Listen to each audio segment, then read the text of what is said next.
Meus queridos irmãos, minhas queridas irmãs, hoje a Mãe Igreja celebra um evangelista da sua história, um evangelista muito querido por Deus, pois foi o primeiro a escrever o Evangelho de nosso Senhor Jesus Cristo. Dos evangelhos todos, a primeira redação é de Marcos. Marcos, um discípulo de primeira hora, amigo dos amigos de Jesus Cristo, e também ele conviva próximo a Jesus Cristo, mas, segundo a tradição, era muito jovem, razão pela qual não fora escolhido apóstolo também. Mas é na casa de João Marcos que acontecem muitos episódios interessantes da fé cristã. É na casa dele que nosso Senhor celebra a Eucaristia no andar de cima. E segundo uns historiadores, o Horto das Oliveiras pertencia também à sua família. Família de comerciantes, segundo alguns, produtores de azeite, não podemos afirmar. Então, o que se fala é que, quando nosso Senhor celebra a Eucaristia na casa de João Marcos, sai da casa de João Marcos, a sua mãe Maria de Jerusalém, e vai para o Monte das Oliveiras, propriedade da mesma família. Ou seja, Marcos era uma testemunha próxima, ocular. Depois, também a tradição nos diz que o evento que aconteceu no 50º dia, Pentecostes, aconteceu na mesma sala em que celebravam a Eucaristia, a sala suspensa. Então Marcos é uma personagem importante da história. Colaborador de primeira hora de São Pedro. Mas no início da história existiu entre eles ali uma contenda, uma querela, de tal modo que se afastaram. O que nós sabemos é que depois de vários anos, aproximadamente uma década depois, esse entrave foi superado. E Pedro enxerga em Marcos ali um colaborador fiel, alguém que Pedro carregava no coração, de tal modo que nós vemos, de um modo tão sábio e tão santo, o próprio Pedro chamando Marcos ali de meu filho. A igreja que está em Babilônia, eleita como vós, vos saúda também, Marcos, o meu filho, com um abraço do amor fraterno. Então, vejam que aqui nós vemos uma figura importante da igreja, que contemplou, que vivenciou com nosso Senhor Jesus Cristo todos os eventos da paixão. E também tem um dado interessante. Se vocês lembram bem da paixão de nosso Senhor Jesus Cristo, escrita por São Marcos mesmo. São Marcos, em meio ao relato da paixão, vai falar de um jovem que naquele momento estava ali enrolado em um lençol. E quando viu o que aconteceu, correu nu. A tradição diz que é Marcos. Então Marcos é uma figura importante da nossa história.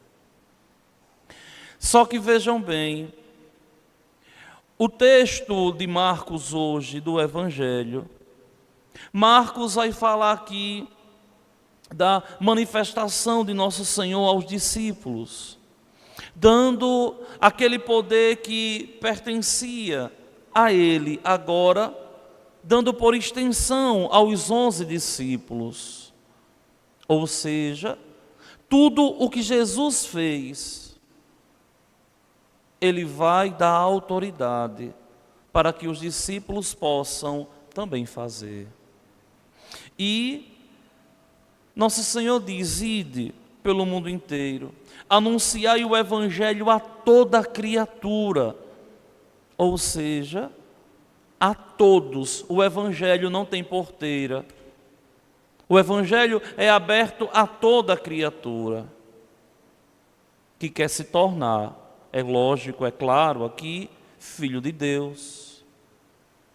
Só que é interessante a gente compreender que o Evangelho, ele tem uma mensagem universal, é aberto a todos, mas não pode vir seguir a Cristo e querer continuar do mesmo jeito. Aderir a Cristo requer mudança de vida, abertura de coração. E é o que a gente não encontra hoje em dia. Quando as pessoas querem servir a Cristo do seu jeito, não querem servir a Ele do jeito que Ele quer. E aqui nós vemos que Nosso Senhor vai dizer assim: olha, anuncie o Evangelho a toda criatura. Quem crer e for batizado será salvo. Eu preciso aderir a Deus, aceitar o seu doutrinamento, o seu ensinamento, para que eu seja filho de Deus. Eu não posso ser filho de Deus, mas não querer aceitar as verdades trazidas por Ele. Quem crer e for batizado será salvo. Quem não crer será condenado. Ou seja, quem não crê não se salvará. E aí Nosso Senhor fala dos poderes. Olha, aqueles que crerem sairão anunciando o Evangelho, e esses vão ser os sinais que vão acompanhar. Vão expulsar demônios em meu nome, vão falar novas línguas, se pegarem serpente ou beberem algum veneno mortal, não lhes fará mal algum, e quando impuserem as mãos sobre os doentes, eles ficarão curados. Nosso Senhor deixou um legado espiritual. Deixou um legado espiritual para salvar o homem, a razão pela qual Ele se encarnou na manjedoura, a razão pela qual Ele evangelizou, a razão pela qual Ele morreu no madeiro da cruz, para salvar o homem. E depois que Nosso Senhor dá esses poderes todos, Nosso Senhor volta para o céu, volta para o Pai, e de um modo tão teológico. E nós vemos aqui a primeira expressão, onde Marcos contempla Cristo sentado à direita do Pai. E Marcos diz: olha, o Senhor Jesus foi levado ao céu e sentou-se à direita de Deus, que é o que a gente professa todo domingo. Está sentado à direita de Deus Pai, de onde há de vir a julgar os vivos e os mortos. Só que a missão dos apóstolos, nós também recebemos essa missão por derivação. Primeiro os apóstolos, agora todos os cristãos têm a obrigação de evangelizar, de falar de Deus, de falar com Deus, de levar a Deus para todos os pagãos. Essa missão não acabou. Só que diferentemente dos apóstolos, que foram enviados em missão a lugares longínquos, nós somos chamados, a evangelizarmos onde quer que nós estejamos. Eu vim para um lugar longínquo da minha raiz, por opção própria, né? Para evangelizar em terras distantes, para viver de um modo perfeito o Santo Evangelho. Mas vocês são chamados a evangelizar, a falar de Cristo, na vida cotidiana, na vida miúda do dia a dia. É ali com a criança dentro de casa, é ali no ambiente de trabalho, é ali em meio à vizinhança, é em meio aos amigos. Testemunhar que você pertence a Cristo.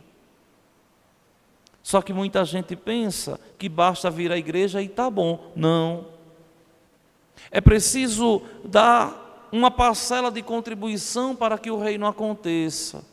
E essa parcela, minha gente, é a nossa opção por Cristo e pela sua igreja. De, em meio ao mundo, sermos de Deus. Em meio ao mundo, manifestarmos que pertencemos a Deus. Isso aqui é santo. Só que a belezura do evangelho de hoje não acabou ainda não.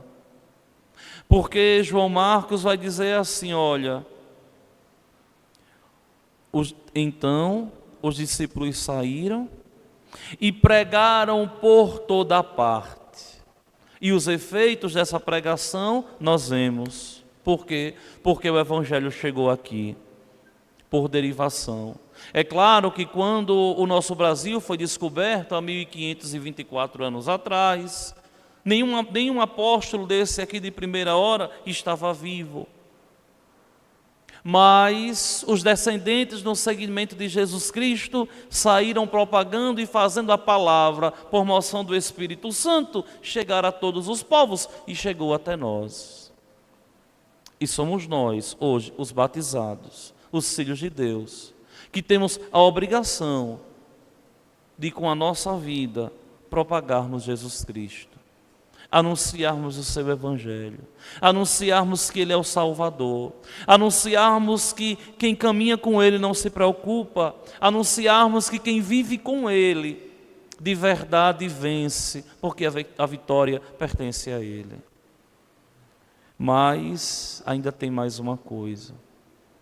No texto santo do Evangelho hoje, nós vemos Marcos, depois de dizer que eles saíram, que pregaram por toda parte, Marcos vai dizer assim: o Senhor os ajudava e confirmava com sua palavra,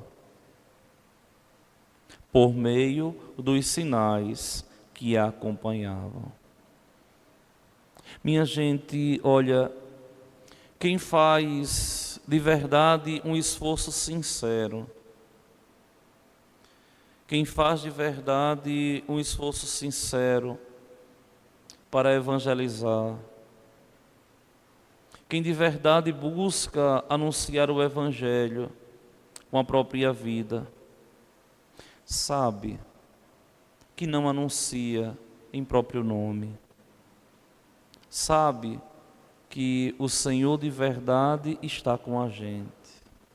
Isso aqui é tão consolador.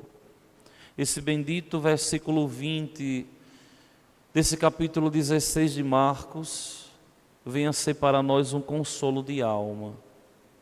O Senhor os ajudava. É interessante porque na nossa cabeça muitas vezes diminuta, pequenina, ínfima, nós pensamos que somos nós que ajudamos a Deus. Somos tão tolos, porque na realidade é Deus mesmo que nos ajuda a sermos cada vez mais dele e no mundo sermos um luzeiro. Vejam, por que isso, Padre? Porque Deus não precisa nem de mim nem de vocês. Ele é Deus. Se nós nos aproximarmos dele, se nós o servirmos, não vai aumentar em nada o que ele é. Se nós dele nos afastarmos e não quisermos saber dele, não vai diminuir em nada o que Deus é. Ele é Deus. Mas para nós causa um efeito medonho. Quanto mais dele nós nos aproximamos, mais ele nos protege, mais ele nos preenche, mais ele nos completa.